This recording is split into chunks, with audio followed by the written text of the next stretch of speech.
Hello Libra, and welcome to April. Okay, this reading is for Libra if you're a Libra sun or a Libra rising. This video is for you. If you have a Libra sun, make sure you check out your rising as well, because it'll just give you another perspective that you'll be able to take a look at this month about. So I apologize, I'm a little tongue-tied as I started this video, and it's okay. Libra, the energy is starting out this month with a lot of fiery emphasis on relationships for you. For the last 2 weeks, you've had energy amplifying your house of relationships and the way you relate to yourself, and you were still, Mercury was still moving through your 6th house of like maintaining sovereignty and having ideas around sovereignty. And up until yesterday, which was the 3rd, Mercury was still kind of opening you up to new ideas, visions, dreams, possibilities when it comes to your life and relationships. And then when it moved into Aries yesterday, suddenly you might have felt like things rapidly kind of took shape. Like you maybe met someone new, or you had a conversation with someone that just really felt like passionate and exciting, opening you up to trusting people in a different way.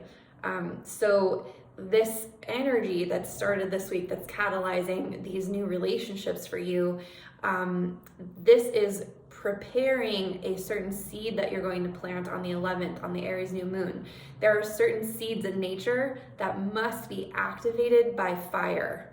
And nature does this, right? Because if the seed landed on the soil while all of the forest was very thick, there may not be enough resources for that seed to thrive.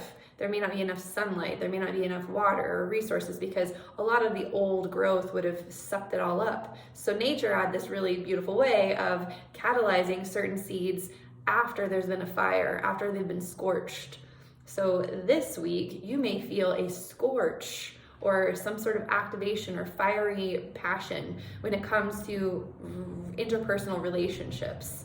And you're meant to like be in that fire for a moment so that you can activate and release these seeds for a relationship starting on that 11th. Now, once the seed falls, the nature knows what to do, right? So very shortly after that new moon, the sun, Venus, and Mercury will move into Taurus. And Venus is what we open up to experience, the sun is what we become conscious of, and Mercury is how we integrate information about all of this energy. Basically, all of that energy is conspiring together to give the seeds that we planted, that we just activated, to give them all the resources we need. So this conversation for you about what you need in order for your seed of new relationship to thrive and flourish is you need full intimacy. Like you need to fully see yourself and fully be seen. So, and for you, that's very somatic. That's very tangible. You need to feel like you're being seen. You need the sensation of being seen. Your body needs to tell you, yes, I see myself, and I see you, and I know I see you seeing me. And so starting from the 14th to the 19th, there will be a sensation of intimacy that you'll be opening up to and become more aware of. And that is what is needed for the new seeds of relationship to thrive and flourish for you. Now, Mars has been moving through your your house of higher truth and guiding principles. It's been giving you all kinds of ideas. You probably, I could do this and I could do that, and this is an idea, and this is what I prefer, and this is what I don't prefer, and all these things. When Mars moves into Cancer, you're going to feel a tangible shift on the 23rd to, again, you're being informed by a somatic experience of intimacy, right?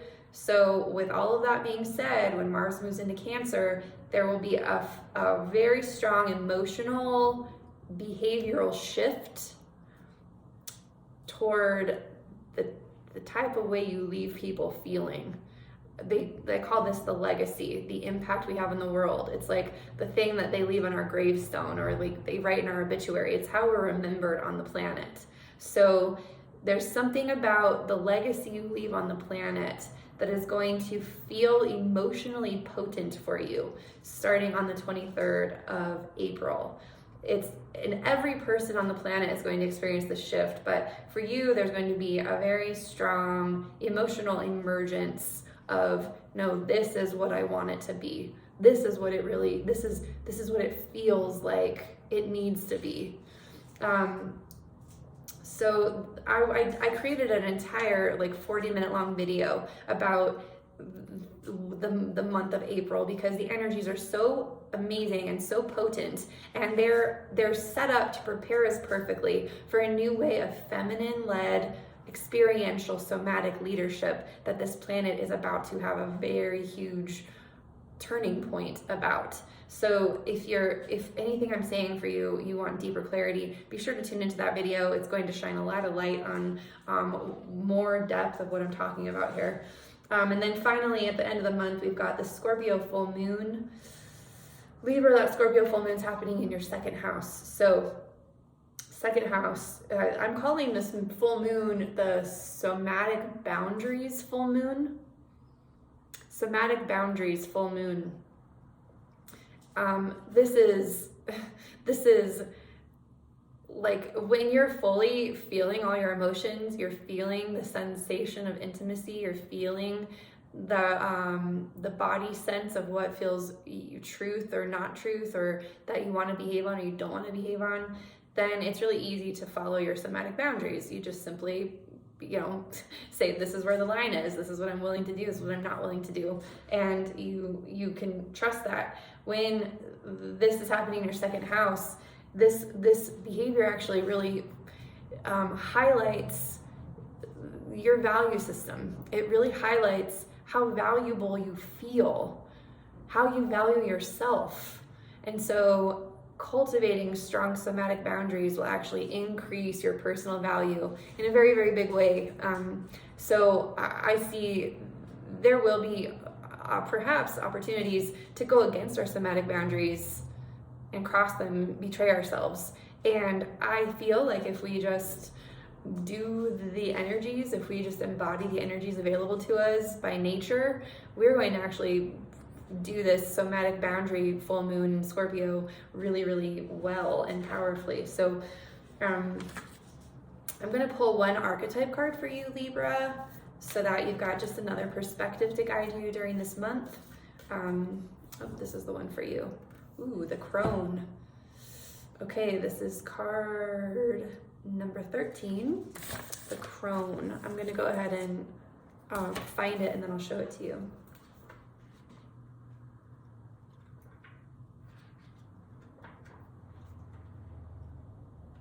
The Crone. Okay. The witch, the old woman, the sage.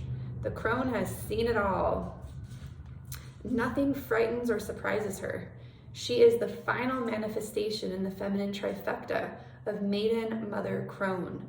In her long life, she's witnessed endless cycles of death, sex, failure, rebirth, conflict, and regeneration, giving her the ability to rise above the world of duality. She laughs at notions of good or bad, right or wrong, as she has seen the earth churning, smoldering, taking life and giving life. The Crone energy accepts everything in, devouring beauty and suffering with the same mouth, using their energy to reveal hidden secrets and knowledge. Her energy resides in all of us, though it is feared by most for its power and unconventional relationship with death and the macabre. Awakening the Crone is dangerously rich and unapologetically magic. The Crone has a difficult time tolerating superficial, petty, day-to-day musings. She moves away from such relationships and seeks a deeper path, even if this means more solitary life. The Crone is the master of letting go and residing in what is. She rejects nothing. The Crone is often seen with the crow, smoke, night, and the moon. This is very this is a very scorpionic energy. I feel there's something very, Scorpio full moon, somatic boundaries about the Crone card. So I hope that that card found you, gives you a lot of support and magic and real unapologetic experiential wisdom. I have a couple of announcements to make, Scorpio. I will be offering a somatic experience of astrology class starting around the 20th of April. And every person who decides to partake in this container, they will be able to learn astrology through their own natal chart. So it is very much a felt experience, a life experience led class. By the end of the class, you will know your natal chart very well. You will understand the archetypes from the perspective of your own natal chart, and you will in some ways learn an extra layer of self-mastery that lets your life become your oracle. This will allow you to navigate the astrology from a very, when you listen to astrology readings or you hear people going through and sharing things like what I've been sharing in these readings, you'll get an even deeper perspective of what that means for you, because you'll be able to attach that to other life experiences or other times and cycles and points that have exhibited similar energies but are more evolved. So I'm really excited about this class. I feel like there's many ways to learn astrology, and you can learn it through books, you can learn it through mythology, philosophy, you can learn it from that more cerebral space. However, by offering this through Taurus season, I'm really leveraging the juice of the felt experience and the body knowledge, the body wisdom, to give people a different way of approaching astrology. And I hope that you'll join me, Libra, if that's something interesting to you. In addition, please like, share, and subscribe to my channel. Share my videos with others who you think may benefit from these videos. I am sharing this perspective with as many people as possible. I feel that the Earth, this is a very huge turning point in our human consciousness, and I am doing my part to amplify my message and share this beautiful art form and craft and way of being in the world, and you're a part of that with me, so thank you for sharing. Also, if you'd like to have a personal reading, I'm doing personal readings as well. There's a link in the description box if that's something that's interesting to you. So Libra, have an amazing month, and I will see you at the next video next week. All right, thank you, bye.